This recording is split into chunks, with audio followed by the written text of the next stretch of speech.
I'm Jane from the Dean's Office, and I'm just here to welcome you to the final set of panels for the afternoon of our Dean's Honor Symposium.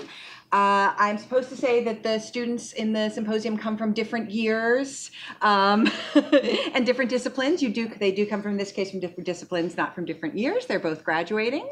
Congratulations. And this is the final, as I said, this is the final panel of the day. Afterwards, there are posters from our poster session out in the event lobby that you were in before, and then hopefully you'll join us for the Dean's Awards ceremony and reception after that. Thanks. Okay, so I am Maya. I, as Jane said, am a graduating senior here at Lang in the sociology department. So Eli and I were both part of a fellowship program in which we had an internship over last summer that extended into an independent project into the fall semester. So I worked at the mayor's office for criminal justice, and I worked under the chief of staff, mainly doing data research and analysis. And I was also able to go on trips to places like a detention center in the Bronx, to the NYPD Tactical Village, and even Rikers Island. So I'll get into my project a little later on, but pass it off.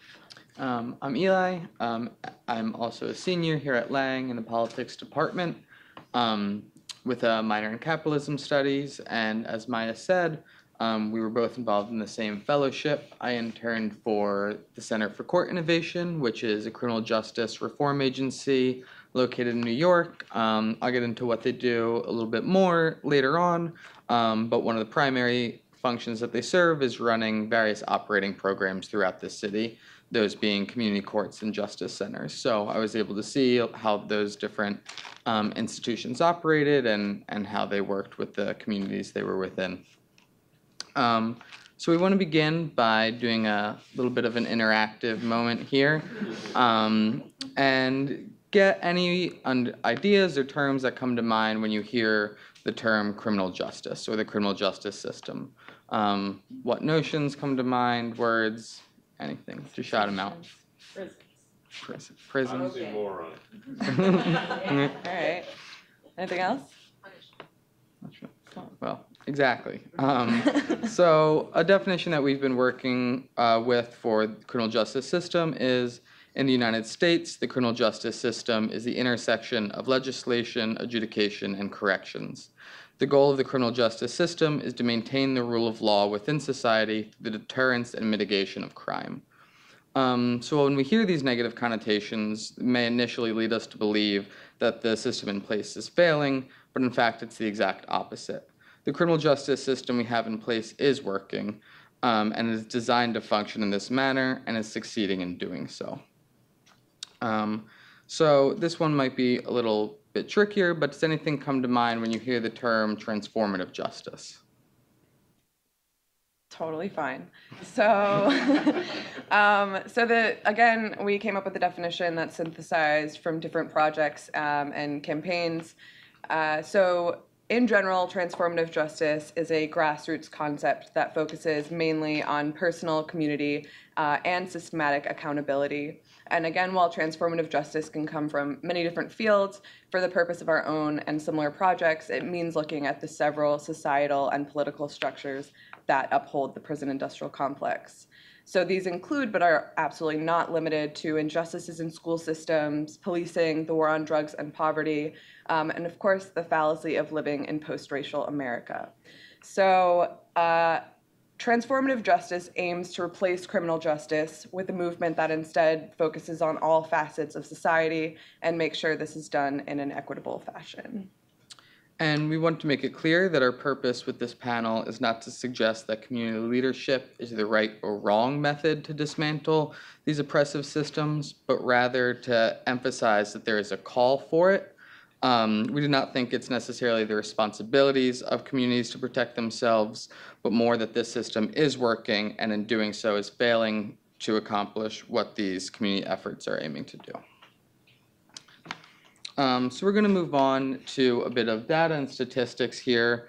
We know that there's perhaps varied knowledge in the room of sort of the facts and figures of the criminal justice system, so we wanted to help situate this conversation Before we start, I also want to mention that many of these slides and data has to do with incarceration, and while we felt that this is an important place to begin this discussion, we certainly do not want to limit the conversation of criminal justice to just incarceration and emphasize that this is just one point in a much broader system. So to begin, we have here a slide comparing incarceration rates between several countries. Again, we chose these countries specifically. Oftentimes in this discussion, incarceration rates are compared with other European or predominantly white countries, and we wanted to show that the overwhelmingly high majority of incarceration within the United States does not just pertain to Europe, but on a more global level as well. Here we have on the right side a graph showing the racialized component of the incarceration within the United States. We have Black, Latinx, and white populations, and this is per 100,000. And over on the left here, we have another graph that depicts something that's often left out of this conversation, which is women, and specifically Black women, are actually the fastest growing group of incarcerated individuals within the United States. So this starts from 1980 to 2012 and shows this rapid growth. So we wanted to bring it a little closer to home. And again, this looks the same as the other graphs, but this is New York State. So the top is the population. Obviously, it is over half white, and then the bottom is the population of incarcerated folk in New York State. And again, it's incredibly disproportionate. So even closer to home, this is a little more information about Rikers Island, which is located above Queens. It is a jail, not a prison. Once more, the population there by race is the same as everywhere else in the country. And there are about 10,000 people on Rikers at any given day. And about 80% of them are detainees, meaning they've been charged but not convicted of a crime.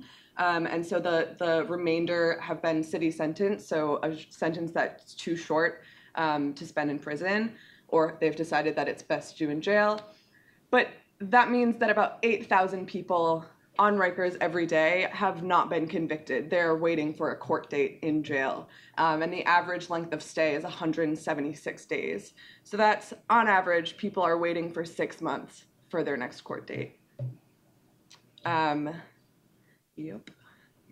So I wanted to talk a little more about arraignments, again, bring it even closer. So this is a graph of the New York City arraignments in 2015.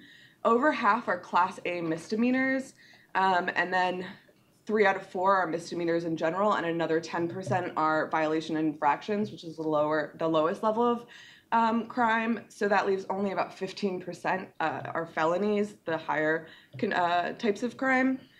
And for Class A misdemeanors, which is the highest level of misdemeanor, the highest punishment you can get is a year incarcerated or 3 years probation. And examples of Class A misdemeanors are things like possession of controlled substance, so illegal drugs, driving under the influence, and petty larceny. So we definitely do not want to suggest that those with harsher charges should be subjected to the inhumane practices that exist within the prison industrial complex, and then the process that function within it. We just want to expose the realities of who goes through the court systems in the city. And moreover, exposing these realities shows the urgent need for having alternatives to doing time.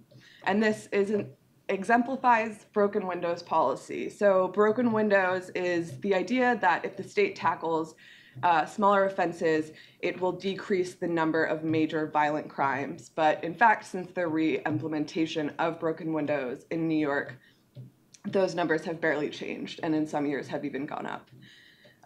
Another fun fact is that about 40% of the arraignments, criminal court arraignments, are disposed of in New York, and that can be for a whole number of reasons, including lack of proper information, and that would be at the fault of NYPD. So unfortunately, this can still show up on records, being charged or arrested but never convicted, and that will limit access to jobs, public housing, etc. And again, moreover, it shows not only is this a waste in resources, but the people who are impacted by the prison industrial complex goes far beyond just incarceration. So I wanted to get into my project a little more now. So I wanted to focus on reformism and abolitionism, and how I define those two is reformism has faith that the system is working, but kind of want to change certain parts that they find unjust. So it's not really looking at systematic symptoms or rooted problems. They just want to change certain limbs and adjust them. While abolitionism relies on the basis that the foundation of the current systems that uphold the prison industrial complex are inherently racist, classist, xenophobic, etc., and steps must only be taken with the ultimate goal of completely dismantling those systems. And both reform and abolitionist strategy, they can have the similar strategies and tactics at times, but the determining factor is that foundational belief system. So I wanted to look at both and compare and contrast because I did work in a reformist office.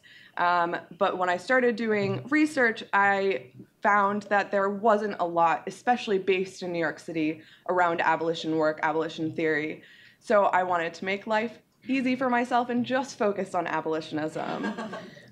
So I worked with 3 case studies, but for the purpose of this panel, and particularly pertaining to transformative justice, I'll focus on one. And that is a project run out of a anarchist space in Bushwick, Brooklyn, called The Base. And they have a project called Rapid Responders Network. And what they're aiming to do with that project is create a hotline built by and for the use of the community that works as an alternative to 911 and 311. And for those of you who don't know what 311 is, it's not a national program. It is like 911 in that if you call, someone will answer, but it is for a broader range of non-emergency needs. So that is anything from permits to noise complaints to questions about parks and zoos. And while this may seem benign, it has historically escalated to violence and or arrests from law enforcement and other responders. And on top of that, there are people who may be at risk for deportation, may have illegal substances and not be covered under the Good Samaritan Act, and may be more hesitant to call 311 or 911. So this graph up here shows the numbers, by percentage, who responds to 311. The second in red is the NYPD. So again, 311 is meant for non-emergency needs, but 21% of the calls are transferred to NYPD. So the NYPD responds to these often. So I was able to sit in on a mental health crisis de-escalation training that was led by a social worker who'd been doing this work for about 30 years. And it was an initial run-through of what a crisis de-escalation would look like. And there was an emphasis on de-escalation. There wasn't a lot of preparation for what would happen after. It exists to be someone to respond without the fear of violent force. And the graph to the left depicts how many NYPD officers have this crisis intervention training, which was implemented in 2012.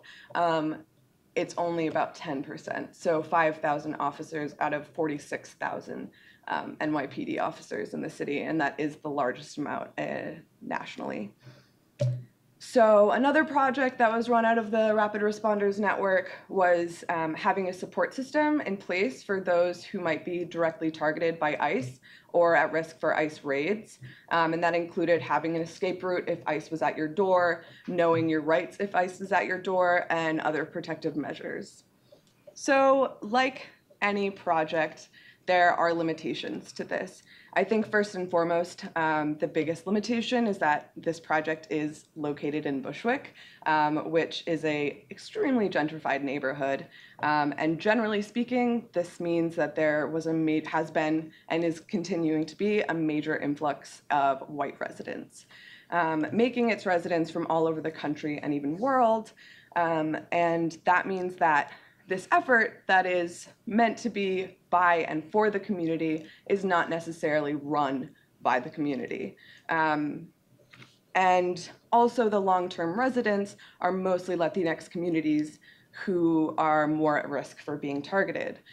So I pose this, but also, like, does that mean that these people can't create this project and run it? And even that the long-term Bushwick residents who may be more at risk should have to run this? No, I don't think so. Does it mean that there's energy that needs to be put in to make sure that this project is actually wanted and effective? Absolutely. So again, there are limitations to this like anything else, and I don't think I'm in a position to know the complete answer, but I still think it's important to shed light on what those limitations might be and take every grassroots effort like this with a grain of salt. So both of our projects lie in different phases within the prison industrial complex, and this one particularly focuses more on the initial steps leading to incarceration and beyond.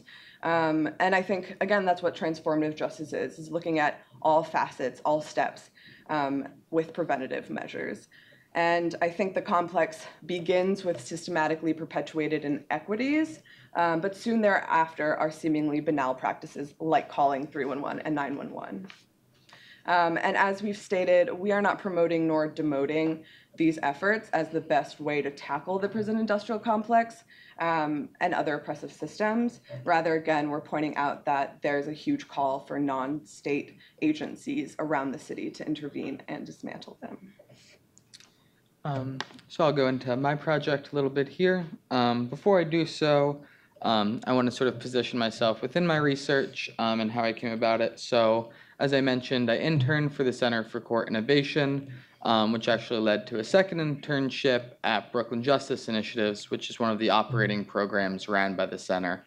That has since turned into my full-time job, and I work for the Supervised Release program in Brooklyn Criminal Court Arraignments, which is an alternative to bail program that works as a pretrial supervision and helps, is located within arraignments and is used, like I said, as this alternative to bail.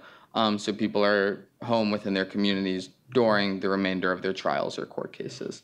So the reason I go into this is because it's important for the methodological route that I took for my work. While some of my research was interviews and things with project directors and participants, much of it was ethnographic and participant observation.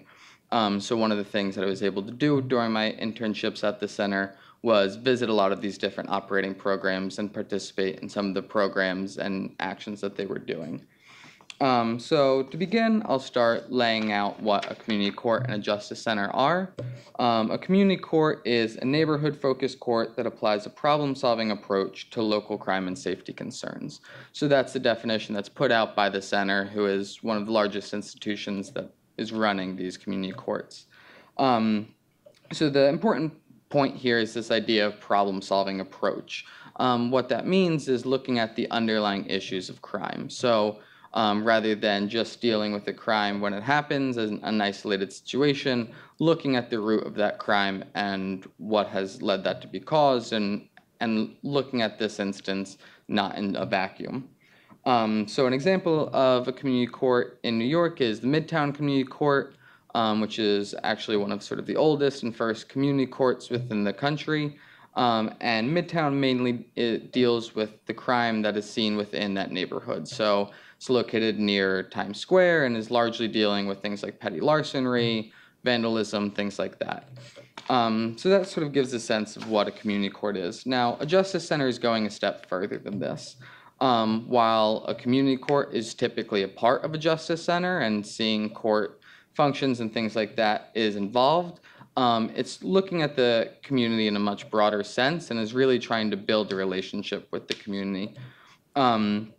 So an example of this is Red Hook Community Justice Center, which is located in Brooklyn and really tries to build the relationship with the community through not only those who are justice involved, but the residents as a whole. So that means that the services they provide and the programs that they run are not just targeted at those who are before the court system, but could just be living in the neighborhood. So we see here over on the right is a picture of Red Hook Community Justice Center, and down on the left here is Brooklyn Criminal Court. So this just gives you an idea of what these two institutions look like and sort of the contrast that exists between them. So my project specifically looked at Brownsville Community Court, which again is located in Brooklyn here in New York, and is one of the newer community courts that's beginning to be developed. It actually does not yet have a court as a part of it and is right now just focused on the relationship building aspect between the community. So an important notion here is the idea of community engagement. Oftentimes when we talk about community engagement within these projects, it's discussed as the idea of a community, a group of people becoming involved in the work of an organization. And while that's true and that might be a part of it, there's a reverse to this as well, which is the idea of an organization or an institution becoming involved in the work that's already being done in the community, or that's being community-led and driven. An example of this is the Belmont Revitalization Project that's being ran through Brownsville Community Justice Center. Belmont is one of the largest streets in the Brownsville area. It used to be a really thriving business corridor and have a lot of shops and things like that. Over the past several decades, that's declined and there's a lot of vacant space, and it was targeted as one of the areas that residents felt most unsafe. So that's taken from a survey that was conducted and interviews with residents within the neighborhood, and they really pinpointed the Belmont area as somewhere they'd like to see transformed within their neighborhood. One of the ways this is being done is through the Belmont Plaza, and this is a picture of what the plaza currently looks like. It used to be a vacant spot within the Belmont corridor, but actually through the efforts of a youth group within the community, they've turned it into the above plaza. Now, this project was designed, implemented, and constructed, like I said, by the youth of the community, while resources and sort of planning was helped by the Justice Center. It was really the community itself that advocated for this space and wanting to see something like this exist. It started as a temporary plaza and then is now turned into this permanent plaza within the neighborhood. So my project itself was a spatial analysis. So it took this idea of relationship building between residents and the Justice Center and looked at it in sort of a larger way than I've just positioned it. The work of critical human geographer Doreen Massey explains space as the dimension of the social.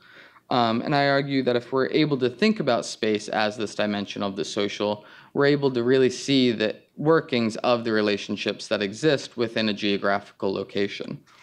So Massey breaks down space into three general categorizations, these being space as relational, space as multiple, and space as a process.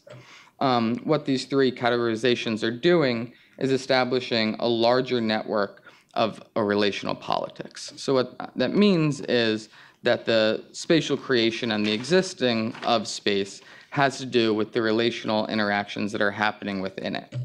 And this set of relational politics helps deliver this understanding of spatial construction rooted in an understanding of connectivity and in a relationship within a space.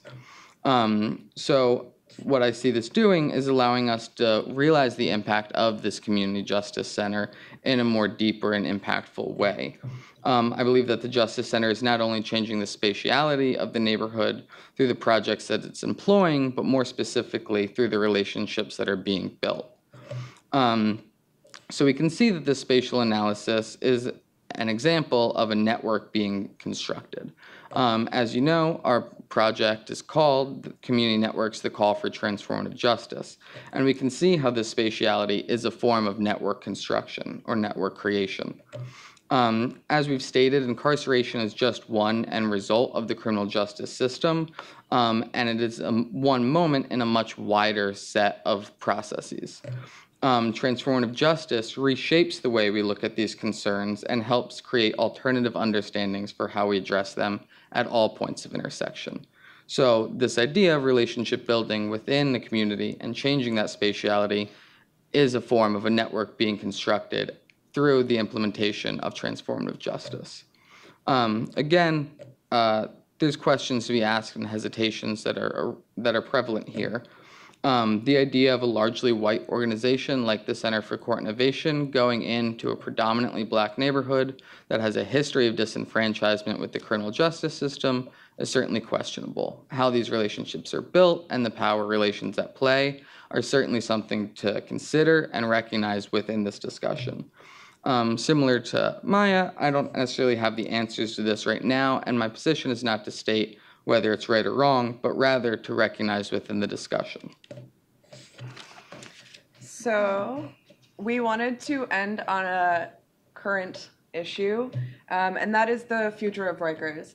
So I gave a little background, but right now what's happening is Bill de Blasio has vowed to close Rikers Island, which has been a huge, long push from many different organizations, people's campaigns. One of the 3 case studies that I worked on was with a campaign called Close Rikers, and it has gotten a lot of national attention over the past 5 to 10 years. But since its birth in the 30s, Rikers has been a terrible facility, arguably one of the worst in the country. So again, de Blasio has vowed finally to close it, and he said it's going to be a 10-year plan and cost approximately $10.6 billion. And he said it's reliant on, I'm assuming multiple things, but he's pointed out 2 main points. Reducing crime rates, and he will only shut it down once the population has been cut in half. So until there are around 5,000 people, and he sees some change in trends in crimes in the city, this won't happen. So it closing, those 2 things happening may seem really great on paper, and there has been a lot of support after de Blasio has announced this. But we have to be hesitant about this. Reducing crime rates, if we look at history, reducing crime rates, tough on crime, has become synonymous with imprisonment. Similarly, he wants to cut the population in half, but what happens to those other 5,000 people? Are we stricter on law enforcement? Do we create more energy there? Are there going to be city alternatives that are put in place? Or are they going to be expedited to prison? Because again, Rikers is a jail. And that the latter may seem harsh, but I actually saw that mentality while my work at the mayor's office. So it's representative of what we've been talking about. And we look at this example to pose the question, where do these efforts go? And making sure de Blasio follows through with this plan and shuts down the heinous facility, or are we to look at the more grassroots effort to bring down the system as a whole? These are not mutually exclusive, but we ask the question as an example of what our projects represent with an extremely pressing and current event. Thank you.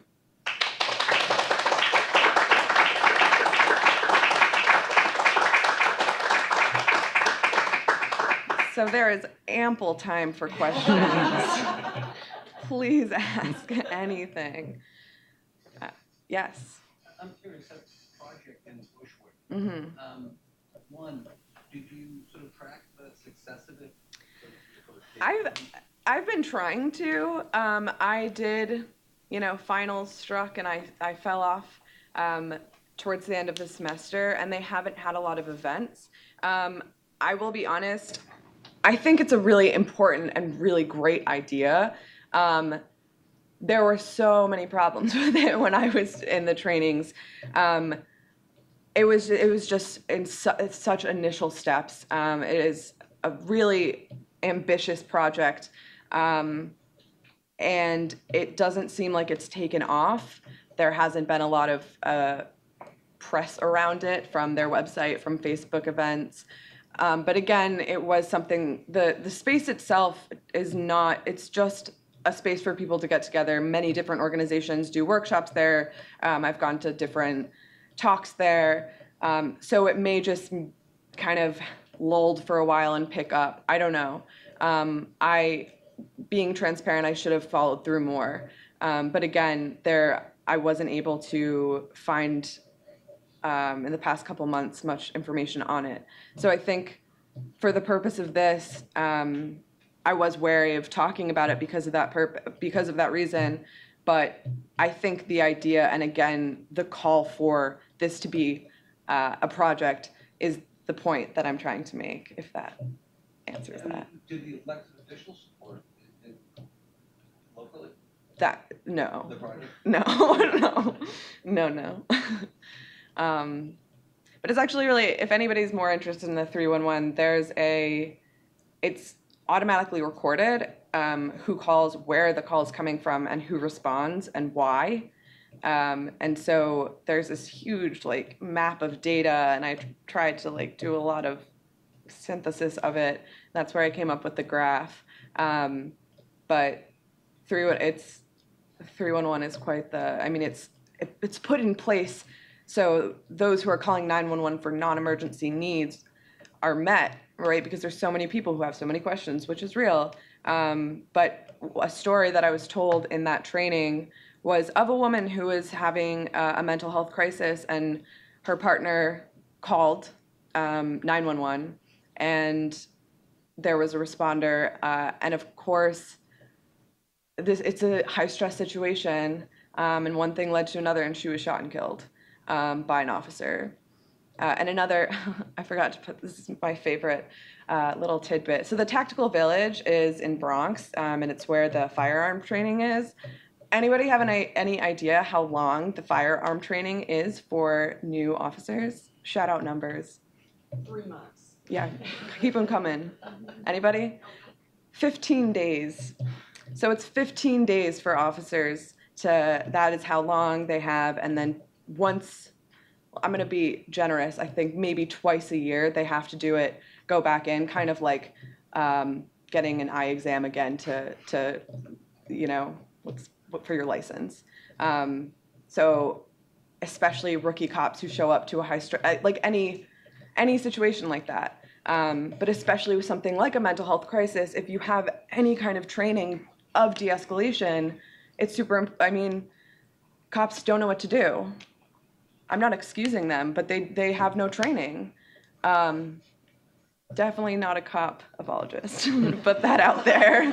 But I think that particular angle is super important and achievable. Did you say that 10% of NYPD have had training in de-escalation? Yeah. That's a shock. It's shocking. And it was implemented in 2012, so this is new. And only 5. That's true, my math. But it's not something that's decades old. And yes, only 10%. And again, there are 46,000 officers in the city.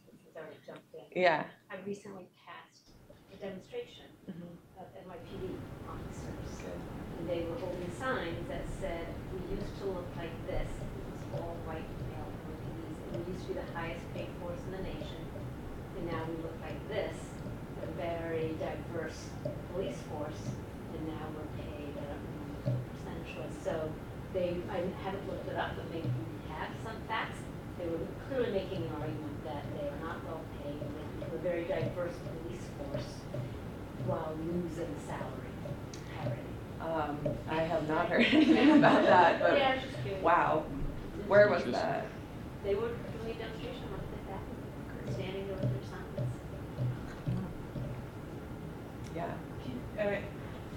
You mentioned you feel it is achievable to put that training into place, and what are the obstacles? Is it just cost or interest? I think What could make it happen? Yeah. I say achievable because there are situations that untrained, non-professional people may not be able to deal with. But somebody who's having a mental health crisis, and this was something that we went over in this initial training, it's kind of, I don't mean to dehumanize anybody, and with personal experience, but almost like an insect. People who are in those crises are more scared than you, right? Like, it's not an aggressive. It is not an aggressive. Often not an aggressive situation, unless there's a weapon of some sort. But there's so many easy ways to intervene in that situation, and cops are trained that if they feel threatened, it's legal that if they feel threatened, they can shoot and kill somebody. That is legal. It's up to their own discretion. So that's what I meant by achievable. I think the biggest obstacle for this was creating a hotline, like that, like technically speaking, and again, like getting that out, right? So people would participate and know that this hotline exists. And one of the things that I mentioned, and they weren't really great at answering, was, are you gonna get like long-term community members to participate in this? And they were like, I don't know. But I think that's another, getting the word out, creating this technically, that would be the major obstacle in my opinion. Yeah. I'm so, the Rikers Island, I love that you guys brought this back to the Rikers Island thing, because it's been so much in the news, I feel like I haven't followed it as closely as I should.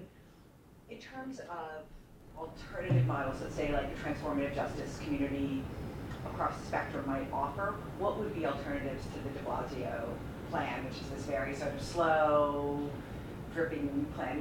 Are there models out there? I know people talk about community-based jails. Are there more alternatives to incarceration programs? What is sort of the ideal in that community? I mean, at least I don't want to speak for the community as a whole. I'm not sure for the community as a whole. I think it's also very varied within.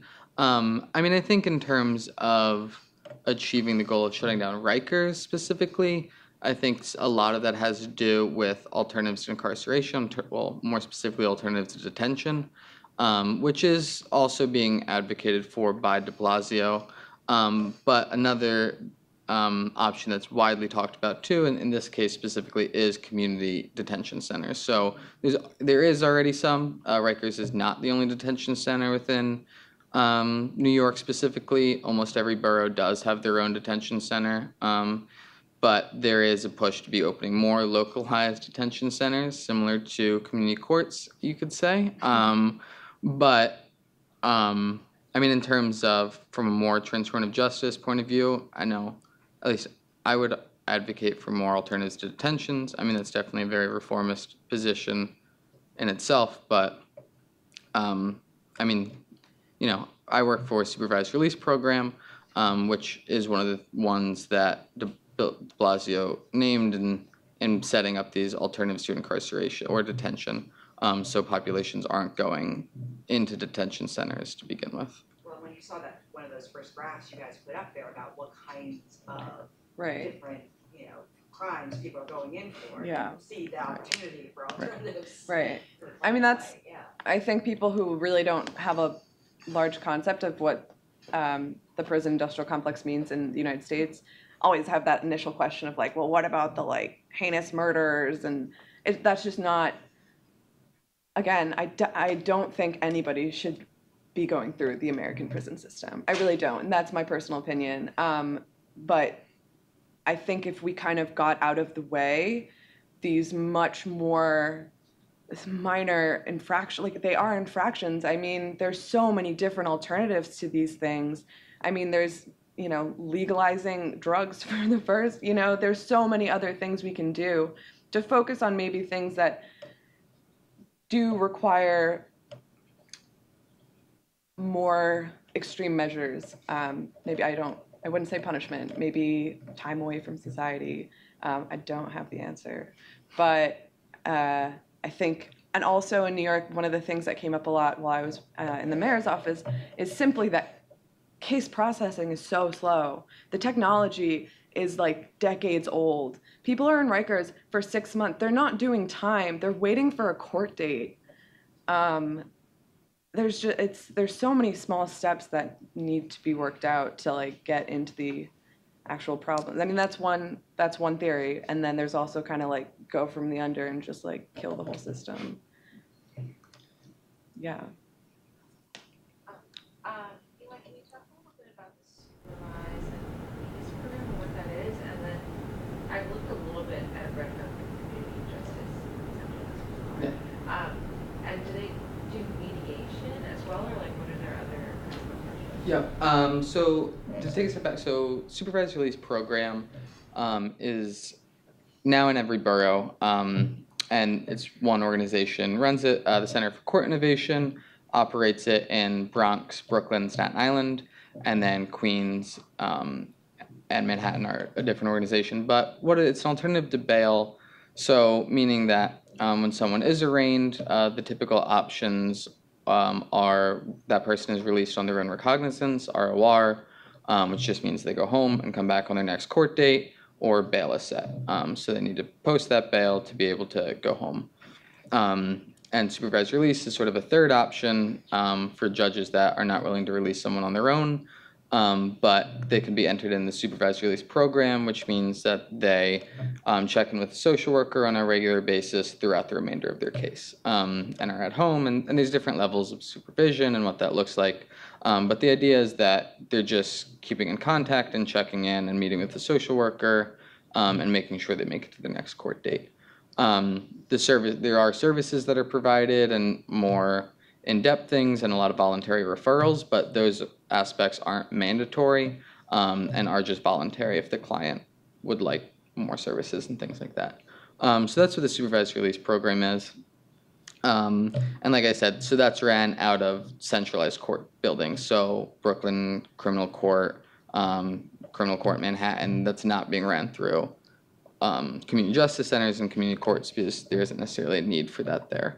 But in terms of Red Hook Community Justice Center, so it's one of its primary functions is a community court. So there's a certain catchment area within Brooklyn, and if you are arrested within that, you would go to Red Hook Community Justice Center and the community court there.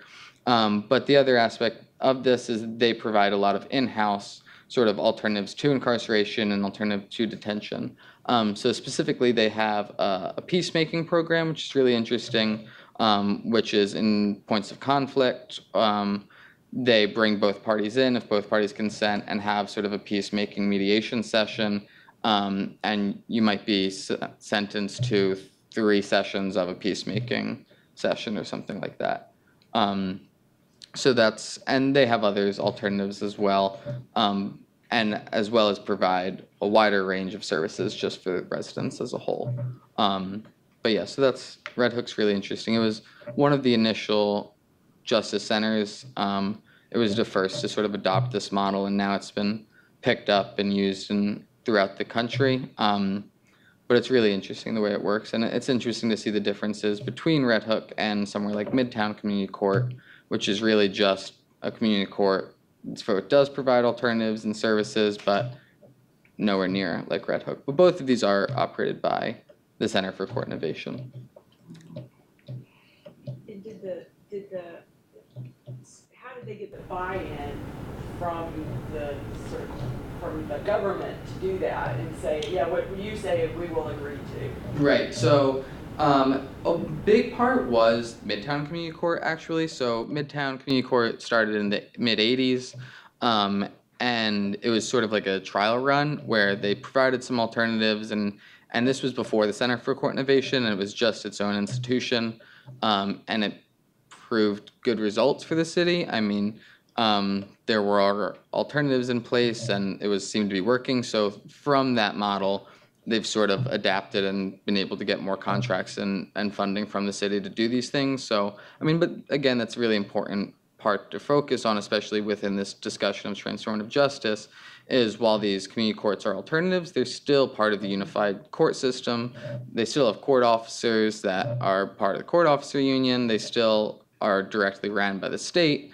So it's sort of a second one removed, but they're still very state funded and instituted within state power. So it's interesting how they work. But yeah, a lot of it was they've had results that proved positive for the city in terms of things like recidivism and crime within Midtown and sort of Times Square area. And then that sort of rapidly grew into these other neighborhoods. But again, it's sort of where the spatial component of my paper was focused, was this idea of what does it mean when we localize the court and place it into a disenfranchised community. And we saw Midtown, but very different circumstances than Red Hook 25 years ago or Brownsville today, and what it means to be taking a court and putting it in someone's backyard. It's questionable. But. What are the thresholds for the kinds of cases that the community courts can hear? I assume they can't hear. So they can't, right. So it changes from one another. It started as just misdemeanors, but they can hear felonies as well. It typically is nonviolent felonies, for the most part. The plaza you showed us? Mm-hmm. Was it, at first it was a temporary plaza and then it became permanent? Yeah. When? The year, I believe it was 2015 was when, it's very recent. I believe 2015 was when the permanent plaza was established. And I think 2014 was the temporary plaza. I'm not positive on those numbers, but certainly within the past 5 years. Any sign of impact on the community by any kind of measure, crime or otherwise? I mean, in terms of the plaza specifically, I'm not sure. Brownsville Community Justice Center is actually, it's interesting. They host some of the alternatives. So again, because these institutions are ran through the Center for Court Innovation, they have a lot of overlap. So things like if you get arrested and you might go through Red Hook, but you live in Brownsville, you might be able to do services that are through Brownsville, things like that. So in that way, there's signs of success. But also, like I said, Brownsville is not yet a community court. It's just sort of a justice center in the sense that it's building this relationship and providing services, but they're not themselves seeing cases yet. So it is still very much in the early stages of this. Probably if folks seen that movie by Michael Moore, Where to Invade Next, because there's a nice part, and it's really not about invading countries, but finding the good things that different countries are doing and wanting to, wishing that we were doing those things more here. And I was reminded of it, because I think when you mentioned like taking people away from society for a while rather than more punitive punishment. And I forget if it was Norway or Sweden or which country it was. Norway. Discussing, they showed it, they spent 10, 15, 20 minutes showing this in process. And it was interesting, and it was so greatly different from, the commonly seen, depictions of jails and prisons here. So I suppose you've probably seen it. I see some people in the audience have definitely seen it. So that is in Norway, and I haven't seen the film, but I know there's a lot of attention on this one. It's a maximum security. I'm pretty sure everybody there is doing life, and it's on an island, and they have like community gardens, and some people don't have access to relationships with other incarcerated individuals there, but it's very much kind of like more of a holistic feeling. And again, like we were saying before, people tend to go, I don't know if Norway Scandinavian? Okay. People tend to go to Scandinavian countries to talk about alternatives and what the United States program should look like. And I think it's very useful to look at these types of alternatives. But the issue is these are majority white countries that are not great at integrating. Like it, again, it's a good example, but it's really hard to just kind of take that and try to place it in the United States. The political climate is just so different. And so again, it has to be taken with a grain of salt, I guess. Well, that makes me want to just point out one other thing that you're probably very, very well aware of. This whole issue has been coming up lately, how with so many people in prison for low-level drug crimes, but now in the past week or three, there's been news about, I don't know if it's heroin or what is going on in suburbs around the United States that are majority white problems. And so they say suddenly, now that it's majority white drug problem, they say, oh, these people shouldn't go to prison. And you should 100%, yeah. This for them. And I just hope that if that happens, that they'll include the other people of various colors. Right.